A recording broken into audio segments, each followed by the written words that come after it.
opened the board game and she was like, "What's this about?" And I got to explain to her. Immediately, acceleration, deceleration, we started talking.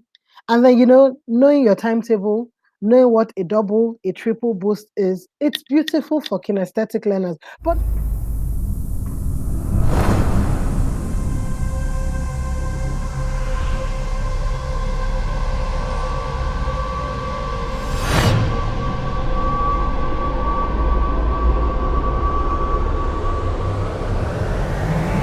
This is Pratap and this is Shweta. We are the designers and creators of Orbital Velocity game. And today we have Bassey. We're going to be talking to Bassey. Bassey, would you like to introduce yourself? hello, my name is Bassey Wanaku, a Nigerian edugamer, part of this team trying to push in edugaming in the Nigerian sector. Very nice, very nice. It's pushing for education in Nigeria's education sector. Very nice, nice. So thank you for joining with us today. So we're going to have a small conversation about what you do and how you found orbital velocity and what your experiences were. So let's get started. So I heard that you have a board game cafe in Nigeria. Basi, Yes, tell us I do. more about this. I want to know. Okay, I run a board game cafe, basically educational games cafe, geared at children between the ages of 4 to 16. I started the board game because of, as I always say, my daughter. I have two kinesthetic kids and one auditory stroke verbal learner. So as my kid grew, I realized that games were a go-to tool for her.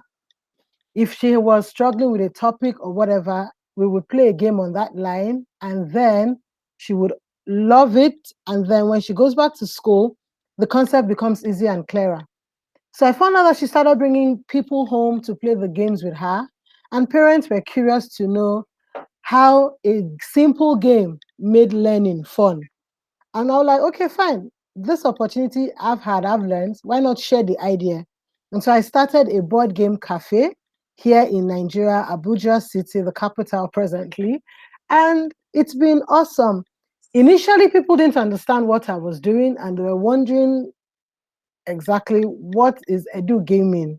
So aside from the cafe, I do visit schools in my locality to try and spread the knowledge about using games to teach on the teacher's part or using games to learn as a student. And that's called game schooling, where you incorporate games that facilitate learning.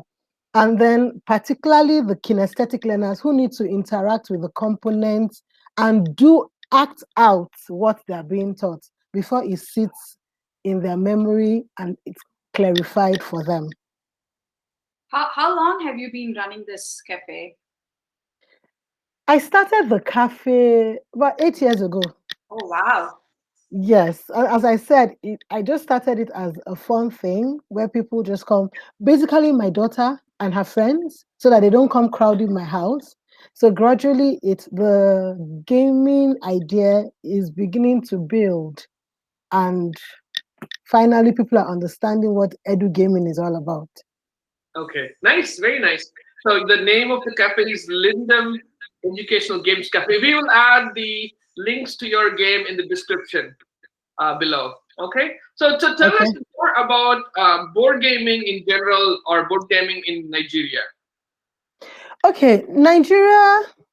When you talk about board games, four games come to mind: Monopoly, Ludo, Truth and Ladders, and Chess and Scrabble. Those are the games that everybody readily knows because that's the game we grew up with. But I discovered that board gaming goes far beyond that. When Yeah. I took up board gaming as a serious hobby because of my daughter, I realized that there are so many other games I'd never heard about. So I particularly sit and search the internet for games that facilitate learning in various subjects. And I found out that parents are catching up on that. People are like, oh, my daughter is like your daughter. How can I use board games to facilitate her learning? So people are beginning to come to the cafe just to see for themselves what game schooling is. And then because I also visit school in the locality, teachers are becoming more aware And then they find the cafe as like a resource point where they come, play games, and then go back and replicate the ideas gotten from the game in their classrooms. And so people are like, oh, please, that game, can I get it? And I'm like, yeah, you can get it, but come over, play, understand, enjoy it first, then you can replicate in your class. Because really, you can't give what you don't have. A lot of teachers are like, I never knew this aspect was available to children. So I have been kind of like a spotlight on other ways of teaching children because, as my theme is learning made fun, I don't want to detract from learning. I want to infuse fun into learning. So students become eager learners. That's what I am driving at. Yep, yep. That will be a lot more fun. At least when I was studying, it was not that much fun, I should say. It's more memorization and Yes, rote learning. understanding concepts, but it was more from by reading than Rote learning. and then there was Yes, rote learning. yeah, but You games, just you memorize and repeat. yeah, They were not sure if you understood. And for some kids, that doesn't work. yeah, It doesn't work. So I know how hard my daughter was struggling until we started engaging with games. And then she saw that learning didn't have to be boring, learning didn't have to be a chore. Learning could be something that was practicalized. And she kicked up. That's it. yeah, yeah. I felt that when I first did this, even when I learned from a lab, it was very structured experiment that we did. But with playing, we experienced the concepts. I thought that was very deep in the way we learned. At least I learned. Can you tell us more about kinesthetic learning? Yeah, you mentioned that in the thing. What is this Okay. learning? Kinesthetic learners are learners who learn by doing. They learn by body energy. They learn by being involved in activities. So, for example, when my daughter was learning her numbers, you would see her doing hopscotch and counting. And for some, they're like, she's playing. But I tell parents that play is an innate thing for children. So I use play to bring in learning. Any child who is enjoying a thing will want to continue, will want to know more about it, will drop down that guard, that fear. And then you find out that learning actually is fun if the approach is right. So imagine you're trying to learn your times table, and instead of having to memorize it, there's a game that shows you how to take it step by step. Once you understand that formula, you can apply it across all the tables. But the initial basis of understanding how 2 times 2 becomes 4 means 2 in 2 places. So once you do that, the child is like, oh, okay, there's no fear in this. And once I get that foundation, you can build on it. That's nice. So you said kinesthetic learning. So there's also other types of learning, right? You mentioned. Yes, there's the auditory learner, there's the visual learner. Now, the auditory learner does well once they see, like focus. You tell them to read, they read instructions, they read what you write on the board, they like flashcards. Okay. That involves their eyes. Now, the auditory learner listens to you. Now, you get, and so they do well with verbal instruction. Go across the street, when you see a red light, you stop and they're going to do well. Okay. But a kinesthetic learner will first pause, imagine him or herself crossing the road, and then seeing a picture of the stoplight, then that instruction makes sense. So we all learn in different ways. And if we can just teach children in the way they learn, everybody will be seen as a genius. The problem is we focus more on the auditory learners because we are verbalizing our instructions and leave out those who need to draw or who need to create or who need to perform an experiment for it to be clear. So, when we were younger, you would mix some things and then put it through a mold and see it erupt. It made sense to the kinesthetic learner. But for the auditory learner, all you needed to tell her was, okay, when the lava is hot, it comes out of the volcano, and that's called an eruption, and it sticks. So once we get to know the different ways our children learn, it will be easy to get them to understand what we're trying to teach them. And people ask me, how do you know when a child is kinesthetic or auditory or verbal? It shows in their way of life.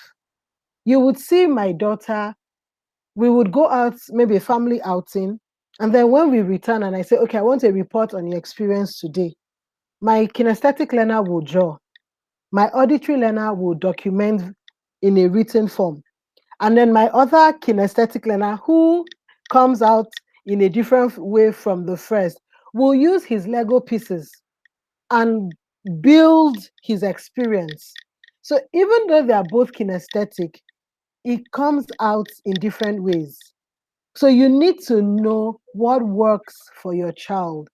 I won't force him to draw, but once I see him building, I know he's expressing an idea he has seen somewhere Mhm. and he's going to bring it to life. So now look at it. That's already telling me that he needs to work with his hands. So you can already imagine his courses, engineering, architecture, something. Now, my verbal learner, you would know she would be either a teacher or a newscaster because it involves talking. My other kinesthetic learner who loves to use her body can be a dancer, can be maybe an actor, different things. So she could grow up to be an artist. So they will tell you how they learn from their behavioral activities, and it's easy to pick if you're taking note or sensitive to it.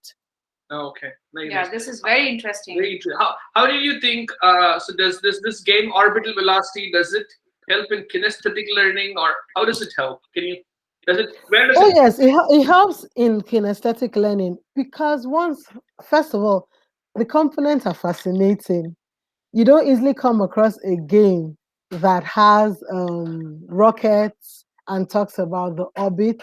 So once you see the components, beautiful. Now look at the picture. So the first question my daughter asked me was, "Mommy, what's this about? What's orbital velocity?" So that gave me an opportunity to start talking about it. And then when I opened it, the components were very interesting to see. Okay, so I got, "Mommy, what's this? A rocket? What's this?" I was able to tell her it's a spaceship. So it gave me a basis to discuss so many things that would have been boring if we were just talking without actual components. So when we opened the board game, and she was like, "What's this about?" And I got to explain to her. Immediately, acceleration, deceleration, we started talking. And then, knowing your timetable, knowing what a double, a triple boost is, it's beautiful for kinesthetic learners, but not just kinesthetic learners, any child who has an interest in learning. Board games are easy ways of throwing the idea out and letting them figure it out themselves. Okay, I'm trying to get this orbit. Do I need to add? Do I need to subtract? Do I need to work together? And the fun part of it is nobody owns any of the rockets. You need to work together. So you're teaching teamwork and cooperation. So you see how many things have come in from just playing a board game. right? Yeah, I mean, we are so thrilled that the board game we made has made it all the way to Nigeria. This So is you like, are yes, like a big success for us. you're the first person in Nigeria to play this. So congratulations on that. Thank you. I know I saw it on a YouTube channel by Craig. Mhm. He does board game teacher, that's his name. So Yes. Mhm. there are sometimes each time I'm searching for board games to teach a concept, I can bring down the internet. So I will go searching everywhere it is hidden.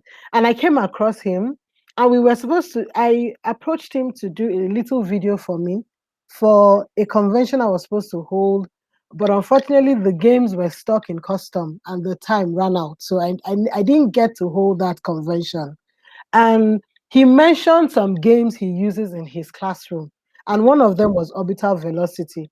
So I was like, oh, wow, that's a good game. Went in search of it, saw it on Amazon, and I got it, and it's here in Nigeria. And as I said earlier, there is nobody I have introduced the game to who hasn't been thrilled to play it, students and teachers alike. So it's one of the games that I used to break the ice when I get into a place because it's very intriguing. That's one thing. Yeah. And then you can look at it from the mathematical aspect, and then it's also a basis for science because I get questions: what's an orbit? Oh, how many orbits are so questions come in, and you thought it was just a game, but that game has opened up questions about science and math and so many other things. Yeah, we're very glad that Craig reviewed our game, and we'll add that link as well to the description. Yeah. So we're very thankful for him for that, for making this connection. So we also Okay. designed the game to be educational as well. So we also have two kids, and we wanted to use board games to start having these science and math conversations with them. So that was also kind of the intention, and we are glad that you found the game and you play it in your board game cafe, and kids like it. It's so nice Oh to hear. yes, kids like it. It's a game. At first when I saw it, I was like, "What's this about? How do we play it?" So I reached out to a fellow edu gamer, Femi. He's of Centred Games. So he came over to the cafe, and he was like, "Oh, he has played it on what did he say, STEM, but he had never played it physically." So he was also thrilled to be able to play it physically. And then he taught me, and that's how the game has run. So any school I go to, Orbital Velocity is one of the games that I pick. Yes, it is. Very nice, Awesome. very Yeah, nice. no, yeah, yeah. It's a game. I enjoy the game. I really do. No denying that. There are some games that are fast becoming favorites in my cafe. And yeah, really, Orbital Velocity is one of that. It Very nice. ranks amongst Blurt and what's the other game? Blank Slate, Blubble, and Orbital Velocity. So really, people always ask, "Oh, that game I saw with the rockets, where is it?" I'm like, okay, I know the game you're talking about. So I think the components also give it an edge because people want to know what it is that why the components are like that, why there's no die in the game, and so many things. So it's a good game to have. Very nice. Yeah, I think the space theme also makes it very intriguing. Yes, that's what I'm saying. That the component and the theme they work together beautifully, and then the fact that math is underlying, it's a good one as that. Yeah, we are also, as part of the educational team, we are also making a machine learning or AI component to this, where the participant will build their own AI and play Okay. against their own AI, and they'll see how the AI will beat them. So So they'll Oh, write where they'll write software code and let it learn. It'll play by itself like 10,000 times in the laptop, okay, and it'll learn the rules by itself without telling any details. And then you can okay, play against it and see what how well you play against that AI that you created. So we are building that. okay. So That would be nice to see. So yes, just yes. keep me informed when that comes up. Yes, yes, definitely, definitely. We'll have a video about that as well. By the way, just to let you know, there is also a YouTube video of our instructions, where I think Shweta speaks to that, and then we try to explain the rules in that, I think, 7-minute video in YouTube, so that you don't have to Okay. read through the rule book. Okay, okay. Yeah, yeah. How it's played. Once there are videos, it facilitates learning faster than having to read. But then again, I like to engage my students who come to the cafe in reading the rules because it's a skill that you can only learn. When a game is interesting, you want to read to learn how to play it so that you have every advantage, Yeah, every knowledge, everything because a YouTube video is going to be short. It's going to try to cram everything into it. But once that idea comes up, then you go read the rules and you run with it. yeah, yeah. Nice. So, any other questions? um, No? So thank you so much, Bassey, for joining us today, and we Okay. really appreciate it. And good luck with your cafe. Okay. Thank you so much. Thank you. Enjoy learning via board games. starting. Yeah. Bye bye. Bye.